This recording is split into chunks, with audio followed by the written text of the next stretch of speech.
the zeros of the function k of x equals 4x squared plus 12x minus 40, negative 2 and 5, negative 2 and negative 5, 2 and negative 5, 2 and 5. So when we have to find the zeros of function, we have to set our function equals to 0. In this example, we have quadratic function because x is to second power. The graph of quadratic function is parabola.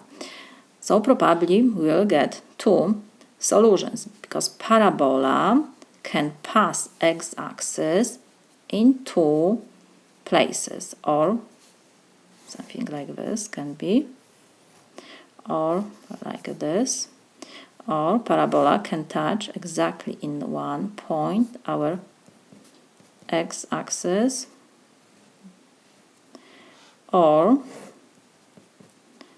sometimes our function is above of axis or under x-axis. In this example, because we have two solutions, we have first case, our parabola pass x-axis in 2 points. We have to find these 2 points. Because in this example, coefficient before x squared is positive, so our parabola is open up. This is graph of our function. So to find the zeros of function, we have to set our function equals to 0. So k of x is equal 0. We substitute k of x by the given expression. So 4x squared plus 12x minus 40 is equal 0.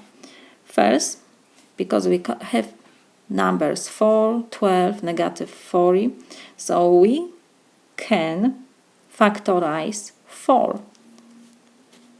So in parentheses we will have x squared plus 3x, because 4 times 3x give me 12x, and we have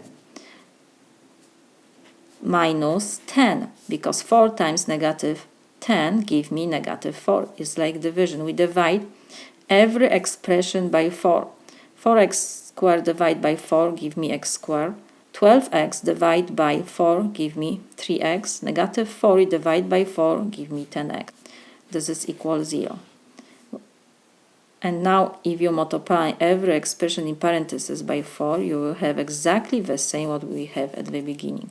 And now, because we have multiplication, we can divide both sides by 4.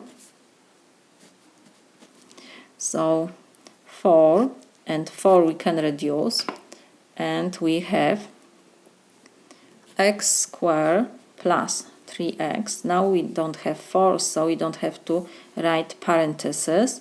Minus 10 is equal 0 divided by 4 is 0.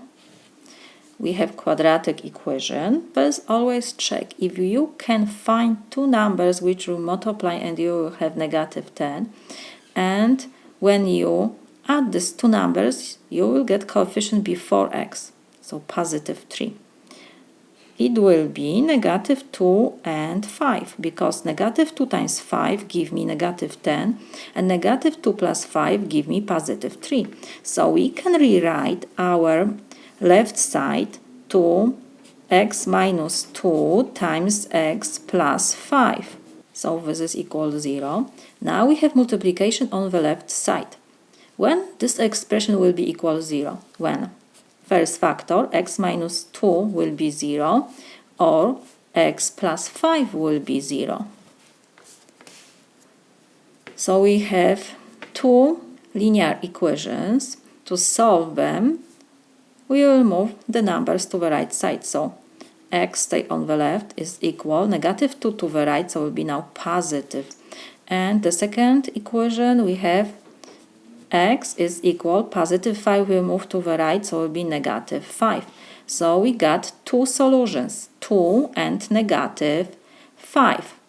So our answer will be third, 2 and negative 5.